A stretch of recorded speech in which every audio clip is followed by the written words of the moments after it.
أشهد أن لا إله إلا الله وحده لا شريك له وأشهد أن محمدا عبده ورسوله أما بعد فأعوذ بالله من الشيطان الرجيم بسم الله الرحمن الرحيم وما خلقت الجن والإنس إلا ليعبدون وقال الله تبارك وتعالى في موضع آخر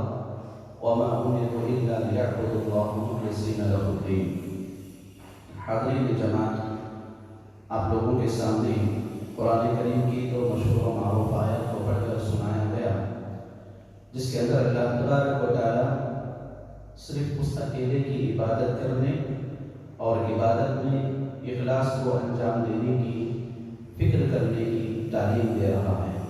تو آئیے ہم عبادت کے حوالے سے چند باتیں سنتے ہیں کہ علامہ ابن تیمیہ رحمہ اللہ فرماتے ہیں انسانی زندگی کا ہر وہ عمل جو قولی، عملی، ظاہری اور باطنی صرف اور صرف اللہ تعالیٰ ہی کے لیے کیا جاتا ہو وہ عبادت میں شمار ہوتا ہے، اس کو عبادت کہا جاتا ہے۔ تو ایسے صورت میں انسان کو اپنی اس دنیاوی زندگی کے اندر صرف اور صرف ایک اللہ تعالیٰ ہی کی عبادت کرنا بے حد ضروری ہے، جو انسانی زندگی کا سب سے بڑا مقصد ہے، جس کا ذکر اللہ تبارک و تعالیٰ قرآن کریم کے اندر یوں فرماتا ہے وَمَا خَلَقْتُ الْجِنَّ وَالْإِنسَ إِلَّا لِيَعْبُدُونِ، کہ میں نے جنوں اور انسانوں کو صرف اور صرف اسی لیے پیدا کیا کہ وہ صرف اور صرف میری اکیلے کی عبادت کریں۔ اور جیسا کہ ہم اور آپ جانتے ہیں کہ عبادت کے اندر تین چیزیں ہونا بہت ہی زیادہ ضروری ہے۔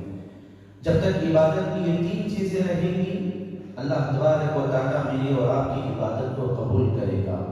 اور عبادت کو قبولیت کا شرف، قبولیت کا مقام اللہ تبارک و تعالیٰ دے گا۔ سب سے پہلی بات یہ ہے کہ ہم عبادت کر رہے ہیں تو اس کے اندر محبت ہو۔ ہم اللہ تبارک و تعالیٰ کی عبادت کرنے کے موقع پر عبادت میں محبت ہونا، عبادت سے محبت ہونا، اور جس کی عبادت کی جا رہی ہو اس کی محبت کرنا، اس کو محبت کرنا، یہ میری اور آپ کی کامیابی کا سب سے بڑا ذریعہ بنتا ہے۔ اور دوسری چیز یہ ہے کہ ہم جو عبادت کر رہے ہیں اس عبادت میں امید ہو کہ ہماری یہ عبادت اللہ تبارک و تعالیٰ قبول کرے گا، جس کا ہمیں ثواب دے گا، جس کا دنیا اور آخرت کے اندر بدلہ ملے گا۔ اس امید کے ساتھ ہم اور آپ عبادت کریں گے تو ہم اور آپ کی عبادتوں کو اللہ تعالیٰ قبول کرے گا۔ اور تیسری چیز جو انسانی زندگی کے اندر عبادت کے قبولیت کی طرف اشارہ کیا جاتا ہے وہ انسان کے لیے عبادت میں خوف ہو۔ عبادت میں اللہ تعالیٰ کا ڈر، اللہ تعالیٰ کا خوف انسان اپنی دنیاوی زندگی میں پیدا کرے تو ایسی صورت میں انسانی زندگی کے ہر عبادت کو اللہ تعالیٰ قبول کرتا ہے۔ یہ تھی وہ تین چیزیں جو میری اور آپ کی عبادت کے قبولیت کا ذریعہ بنتا ہے۔ اب آئیے ہم دیکھتے ہیں کہ انسان کے لیے عبادت کرنے کے واسطے چار اصول ہوتے ہیں۔ ان چار اصول کے مطابق انسان عبادت کرے گا تو اللہ تبارک و تعالیٰ کے پاس کامیاب عابد اور زاہد بن جائے گا۔ جو کہ پہلی چیز ہمیں دیکھیں کہ عبادت کب کریں، دوسری چیز یہ ہے کہ عبادت کہاں کریں، تیسری چیز یہ ہے کہ عبادت کیسے کریں، اور چوتھی چیز یہ ہے کہ عبادت کتنی کریں، کب، کہاں، کیسے اور کتنا۔ عبادت کے ہر معاملے میں ان چار اصول کو سامنے رکھیں گے تو ایسی صورت میں اللہ تبارک و تعالیٰ میرے اور آپ کی عبادت کو قبول کرے گا۔ آئیے ہم دیکھتے ہیں کہ عبادت کے لیے جو قبولیت کا مقام رکھتی ہو اس کے لیے سب سے بڑی چیز یہ ہے کہ ہمارے لیے عبادتوں میں اخلاص ہونا چاہیے۔ جو عبادت اخلاص سے خالی ہو اس کے اندر ریاکاری آتی ہے، دکھاوا ہوتا ہے، شہرت پسند ہوتی ہے، تو ایسی صورت میں انسان کے لیے چاہیے کہ اپنی عبادتوں میں اخلاص پیدا کرے۔ وَمَا أُمِرُوا إِلَّا لِيَعْبُدُوا اللَّهَ مُخْلِصِينَ لَهُ الدِّينَ، یہ کہہ کر اللہ تعالیٰ نے پیغام دیا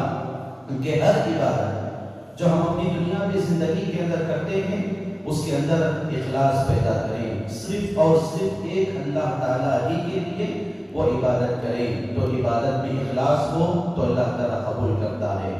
کیونکہ عبادت میں جب اخلاص ہوتا ہے تو ظاہر سی بات ہے عبادت میں خشوع خضوع ہوتا ہے، اللہ تعالیٰ کے لیے ہی وہ عبادت کی جاتی ہے،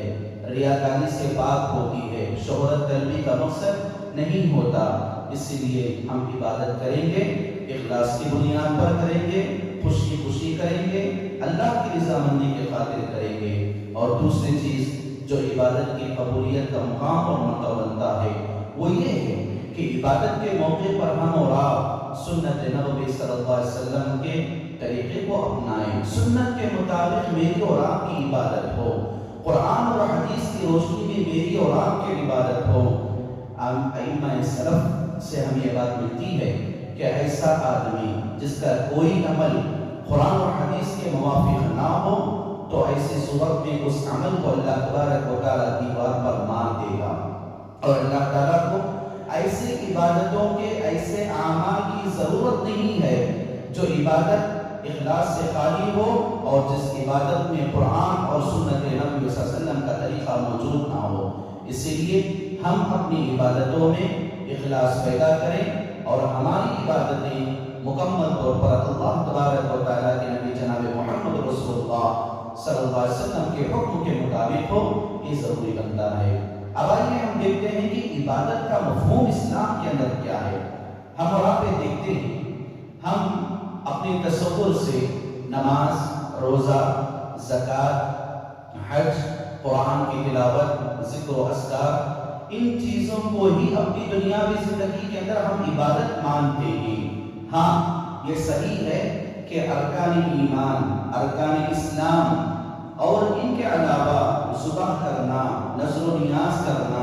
یہ پوری کی پوری چیزیں عبادت ہے ہی جس کے اوپر ہمارا ایمان و یقین ہے۔ لیکن عبادت کا مفہوم اپنی دنیاوی زندگی کے اندر وسیع سے وسیع ہم کو کرنا چاہیے کہ عبادت کیا چیز ہوتی ہے، کہ اپنی دنیاوی زندگی میں ایک مسلمان کا اٹھنا بیٹھنا، سونا جاگنا، چلنا پھرنا اور اپنی دنیاوی زندگی کے اندر لین دین کے معاملات، اچھا برا،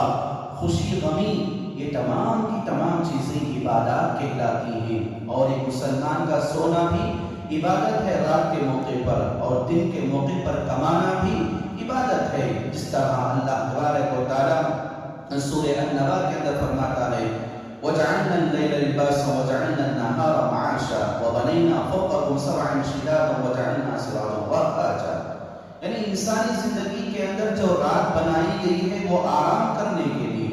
اور انسانی زندگی میں جو دن بنایا گیا ہے وہ کمانے کے لیے، محنت کرنے کے لیے، اکنامی کو مضبوط کرنے کے لیے، معاش اور معاشی طور پر مضبوط ہونے کے لیے۔ اسی لیے اگر کوئی آدمی اپنی دنیاوی زندگی میں رات میں سوتا ہے تو اس کا سونا بھی عبادت ہے، اگر کوئی مسلمان دن میں کماتا ہے تو اس کا کمانا بھی عبادت ہے، اس شرط کے مطابق کہ وہ اپنی دنیاوی زندگی کے اندر جو کما رہا ہے، جو معاش اپنی دنیاوی زندگی میں جمع کرنے کی کوشش کر رہا ہے، وہ اسلام کی تعلیمات کی بنیاد پر ہو، حلال و حرام کی تمیز کرتا ہو۔ اور ان کے علاوہ ایک مسلمان کے لیے اپنی اس دنیاوی زندگی کے اندر شادی کرنا بھی عبادت ہے۔ پیارے نبی جناب محمد رسول اللہ صلی اللہ علیہ وسلم نے فرمایا کہ اگر کوئی آدمی اپنی نکاح میں آنے والی بیوی کے ذریعے اپنی خواہشات کی تسکین کرتا ہے تو اللہ تبارک و تعالیٰ اس کے اوپر بھی ثواب لکھا ہوا ہے۔ تو صحابہ کرام رضی اللہ عنہم فرماتے ہیں کہ اللہ کے نبی صلی اللہ علیہ وسلم یہ تو اپنی خواہش پوری کرے گا، ایسی صورت میں خواہش پوری کرنے کی بنیاد پر اس آدمی کو ثواب کیسے ملے گا؟ تو اللہ کے نبی صلی اللہ علیہ وسلم نے بتایا ہاں، وہ اس لیے کہ اس نے حلال طریقے سے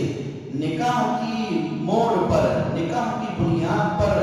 اپنی بیوی سے اپنی ملاقات کو حلال کر لیا اور اپنے خواہشات کو مکمل کیا،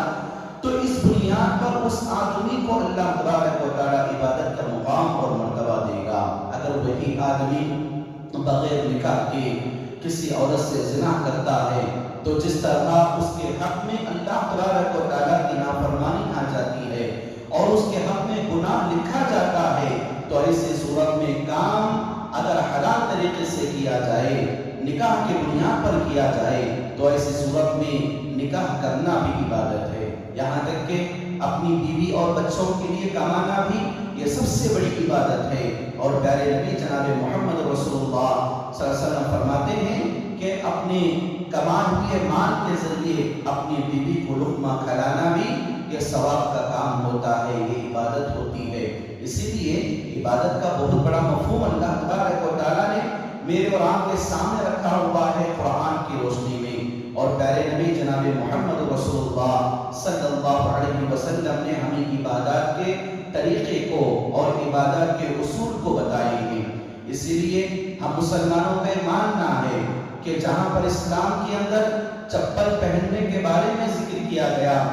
وہیں پر اسلام کے اندر چپل پہننے کے طریقے کو بتایا گیا ہے کہ چپل کے پہننے کے موقع پر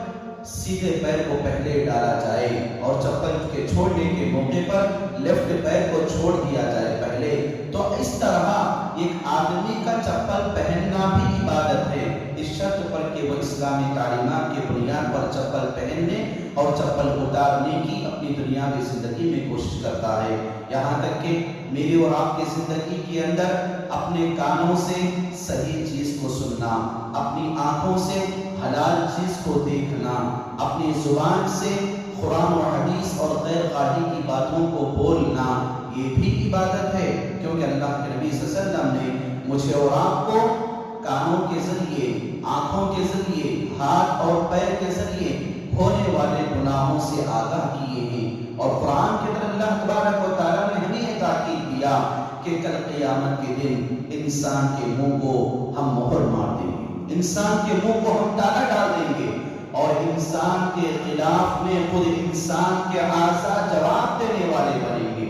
اسی لیے ہم اپنی دنیاوی زندگی کے اندر جہاں تک ہو سکے ان معاملات کو انجام دینے والے بنیں کہ ہم عبادات کے موقع پر، معاملات کے موقع پر،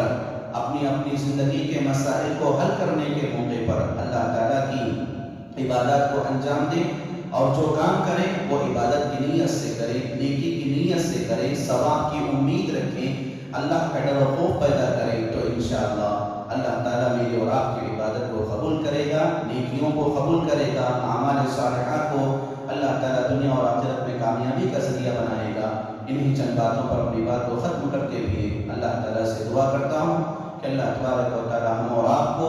دنیاوی زندگی کے ہر معاملے میں، ہر مسئلے میں قرآن و حدیث کے مطابق چلنے، قرآن و حدیث کے مطابق اعمال کو انجام دینے، اور اپنی عبادتوں کے اندر عبادت کے اصول و پیغامات اور عبادت کے اجزاء کو اپنانے کی ہمیں توفیق نصیب عطا فرما، آمین رب العالمین۔ اقول قولی ھذا واستغفر اللہ لی ولکم وما توفیقی الا باللہ، والسلام علیکم۔